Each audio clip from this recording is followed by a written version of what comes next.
నమస్కారం ఈనాటి వార్తా న్యూస్ కి స్వాగతం. ధర్మవరం నియోజకవర్గం కూటమి బీజేపీ అభ్యర్థిగా సత్యకుమార్ కు ప్రకటించడంతో ఏప్రిల్ 1వ తేదీన సత్యకుమార్ మొట్టమొదటిసారిగా ధర్మవరం విచ్చేస్తున్న సందర్భంగా ఆయనకు ఘన స్వాగతం పలికే ఏర్పాట్లకై పరిటాల శ్రీరామ్ ప్రత్యేక సమావేశం ఏర్పాటు చేశారు.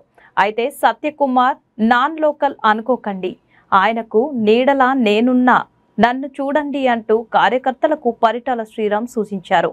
సత్యకుమార్ అందరివాడని, ఎలాంటి కరప్షన్ లేని వ్యక్తి అని, అలాంటి వ్యక్తులకు ధర్మవరం లాంటి నియోజకవర్గంలో గెలిపిస్తే మన ప్రాంతం ఎంతో అభివృద్ధి చెందుతుందని, కేంద్రం నుంచి అత్యధిక నిధులు మంజూరు చేయించే సత్తా ఉన్న వ్యక్తి సత్యకుమార్ అని పరిటాల శ్రీరామ్ తన కేడర్ కు సూచించారు.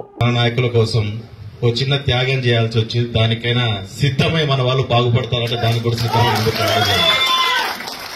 దీన్ని నా దురదృష్టంగా కాకుండా అదృష్టంగానే నేను భావిస్తున్నాను. ఎందుకంటే ధర్మవరం వాస్తవంగా నన్ను చాలా మార్చింది. ఈరోజు మీరు చూస్తాంటే శ్రీరామ్ అనేవాడు 5 ఏళ్ల కిందట ఉన్న శ్రీరామ్ కాదు. ధర్మవరంలోకి వచ్చినాక ధర్మవరంలో మీ అందరితో ఇక్కడ ఉన్న వారందరితో పరిచయాలయ్యి మీ అందరితో కలిసి నేను ముందుకు పోయే కొద్దీ మీ దగ్గర నుంచి ఈ ప్రాంతం నుంచి కూడా చాలా నేర్చుకునే అవకాశం వచ్చింది. మామూలుగా ఎట్లా చెప్తారంటే ఏ వ్యక్తి అయినా పుట్టిన తర్వాత మొట్టమొదటి గురువు తల్లి, తర్వాత తండ్రి, ఆ తర్వాత స్కూల్లోకి పోతే టీచర్ ఉంటాడు. నాకు ధర్మవరం అనేది 4వ గురువు అయింది.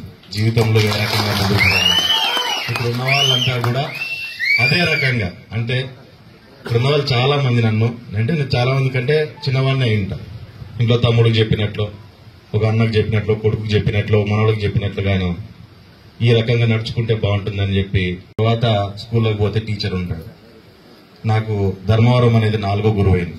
జీవితంలో ఏ రకంగా ముందుకు ఇక్కడ ఉన్న వాళ్ళంతా కూడా అదే రకంగా, అంటే ఇక్కడ ఉన్న వాళ్ళు చాలా మంది నన్ను అంటే నేను చాలా మంది కంటే చిన్నవాడిని అయి ఉంటాను. ఇంట్లో తమ్ముడికి చెప్పినట్లు, ఒక అన్నకు చెప్పినట్లు, కొడుకుకి చెప్పినట్లు, మనవడికి చెప్పినట్లుగాను ఈ రకంగా నడుచుకుంటే బాగుంటుందని చెప్పి నాకు రకరకాలుగా నన్ను మార్చుకుంటూ పరిస్థితులను బట్టి మనం ఏ రకంగా ముందుకెళ్లాలి అనే ఒక పరిపక్వత చెందిన వ్యక్తిగా నన్ను తీర్చిదిద్దింది ధర్మవరంలో ప్రజలనే విషయాన్ని ఎక్కడ చెప్పడానికి నేను సంకోచించానని చెప్పి కూడా మీకు అందరికీ తెలియజేస్తున్నా.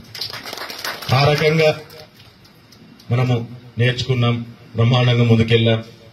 ధర్మవరంలో ఒకరి కోసం ఒకరు గట్టిగా నిలబడ్డము ముఖ్యంగా నేర్చుకున్నాము.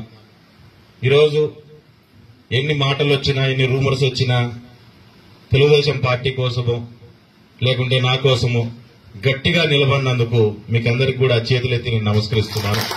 ఎందుకంటే రకరకాల కన్ఫ్యూజన్ 5 ఏళ్ల నుంచి చూస్తా ఉన్నాం. ఒక రకమైన పోరాటం కాదు, 2-3 రకాల పోరాటాలు, అవతల అపోజిషన్ తో కొట్లాడా, శత్రువుతో కొట్లాడా, అనుకూల శత్రువుతోనూ కొట్లాడాలి. ఇద్దరితో కొట్లాడాల్సిన పరిస్థితి మనకు ఏర్పడింది. కానీ త్యాగానికి ఒక అర్థాన్ని వెతకాల్సిన అవసరం బీసీ సోదరులు ప్రతి ఒక్కరి మీద బాధ్యత ఉందనే విషయాన్ని ఇంకొకసారి గుర్తు చేస్తాను. గ్రామాల్లోకి వెళ్ళండి, చెప్పండి మనకు ఒక అవకాశం వచ్చింది. ఆ అవకాశం అనేది పరిటాల శ్రీరామ్ అనే వ్యక్తి త్యాగం నుంచి వచ్చింది కాబట్టి దాన్ని నిలబెట్టాలి మనము అని చెప్పని ప్రతి ఒక్కరికి తిరిగి ఇంటింటికి తిరిగి మీరు అందరూ చెప్పుకోవాల్సిన అవసరం ఉంది. చెప్పి అందరినీ ఓటుకు తీసుకురావాల్సిన అవసరం ఉందనే విషయాన్ని కూడా మీకు అందరికీ తెలియజేస్తున్నాం. ఈరోజు అందరూ చెప్తున్నారు మనకు ఒక పెద్ద వ్యక్తి, ఒక పెద్ద నాయకుడు మన నియోజకవర్గానికి రాబోతున్నాడు అని. ఖచ్చితంగా ఆయన నుంచి ఈరోజు మనం ఒకటి ఆశిస్తున్నాం. మనము వెనక్కబడిన అభివృద్ధిని ముందుకు తీసుకెళ్లే పరిస్థితుల్లో ఆయన మనతో పాటు సహకరించి మనతో పాటు నడుస్తాడని చెప్పి కూడా నేను మనస్ఫూర్తిగా ఆశిస్తున్నాను. ఎందుకంటే పై స్థాయిలో ఉన్నా ఈరోజు మనం ముఖ్యంగా బతలపల్లి, తాడిమేర చూసుకున్నామంటే చాలా చోట్ల ఇంతవరకు హౌసింగ్ కూడా లేని దుస్థితి గత 5 ఏళ్ల నుంచి మనం చూస్తూ వస్తాం. ఈరోజు హౌసింగ్ లో కావచ్చు, లేకుంటే రకరకాల మనం చాలా మంది వ్యవసాయంలో కూడా సామర్థ్యత కలిగిన వ్యక్తి మనకు సత్యకుమార్ గారు అనే విషయాన్ని కూడా దయచేసి ప్రతి ఒక్కరు గుర్తుపెట్టుకోవాల్సిన అవసరం ఉందని మీకు అందరికీ తెలియజేస్తుంది. మరి దాంతో పాటు ముఖ్యంగా మైనార్టీ సోదరులు కూడా మనతో పాటు, అంటే ఎందుకంటే ఇది మాట్లాడుకోవాలా ఇంతవరకు మనం మాట్లాడుకోవాలి కాబట్టి నేను కూడా చెప్తున్నా. మైనార్టీ సోదరులు కూడా మీరు కూడా చాలా మాతో పాటు కలిసి ఈ గత 5 ఏళ్లు కూడా అన్ని ఇబ్బందులు పడి పోరాటాలు చేసి మీరు ముందుకు నడిపించడం జరిగింది మమ్మల్ని. ఈరోజు అరే ఎట్లా వేరే పార్టీలో లేకుంటే ఎక్కడో జరిగిన సంఘటనలో మనల్ని ఎట్లా ఏమన్నా ఇబ్బంది పెడతాయా అనే ఒక చిన్న సంకోచాలు ఉండొచ్చు. కానీ ఒక విషయం మీకు చెప్తున్నాను, మీరు మా కోసం ఏ రకంగా అయితే నిలబడి మమ్మల్ని అంతా ముందుకు నడిపించారు. ఎందుకంటే ధర్మవరంలో ఉన్న మైనార్టీ సోదరులకు మా కుటుంబానికి చాలా మంచి అభినవ సంబంధం ఒకప్పటి నుంచి ఉంది. ఎప్పటి నుంచి, మా నాయన ఉన్నప్పటి నుంచి ఉంది, ఆ రోజు నుంచి ఉంది. ఖచ్చితంగా మీకే సమస్య వస్తుందంటే ఆ సమస్యను ఎదుర్కోవడానికి మీ ముందు నిలబడేవాడు పట్టాల్సిన మా విషయం అవుతుంది. మిమ్మల్ని ఆ ఇబ్బందుల్లోకి తీసుకుపోయే పరిస్థితికి తీసుకురాను. ఒకవేళ సమస్య వచ్చిందంటే నన్ను దాటి మీద వరకు రావాలనే విషయాన్ని దయచేసి మీరు గుర్తుపెట్టుకోవాలా, 10 మందికి చెప్పాలని కూడా మీకు అందరికీ నేను తెలియజేస్తున్నాను. ఈ రోజు ఏ రకంగా అయితే తెలుగుదేశం గవర్నమెంట్ ఉండి ఇక్కడ తెలుగుదేశం ఎమ్మెల్యే ఉంటే ఏ రకంగా మనం ముందుకు పోతామో దారే రకంగానే రేపు పొద్దున కూడా మనం ముందుకు పోతాం. ఏంటంటే ధర్మారన్న కొడుకు మొండినా కొడుకులు మాట ఇచ్చినారంటే గట్టి నిలబడతారు అనే ఒకే ఒక నమ్మకం ఉందన్నమాట. ఆయన మనసులో ఒకే ఒక నమ్మకం ఉంది. వాళ్ళని ఎవరిని అడిగినా కానీ బీజేపీ వాళ్ళని ఒకటే చెప్తున్నారు, మొండినా కొడుకులు మీ వాళ్ళు మాట ఇచ్చినా నిలబడతారు. ఈ నమ్మకం ఉంది, మాకు నమ్మకం ఉంది కాబట్టి ధైర్యంగా అడుగు ముందుకేయగలుగుతున్నామని చెప్తున్నారు వాళ్ళు. అంత నమ్మకం పెట్టుకుని మన దగ్గరకు వస్తున్నారు, మన మీద ఆధారపడి మన దగ్గరకు వస్తున్నారు. కాబట్టి బాధ్యత కూడా మనకు మరింత పెరుగుతుంది అనే విషయాన్ని ఒకసారి గుర్తు చేసుకోండి.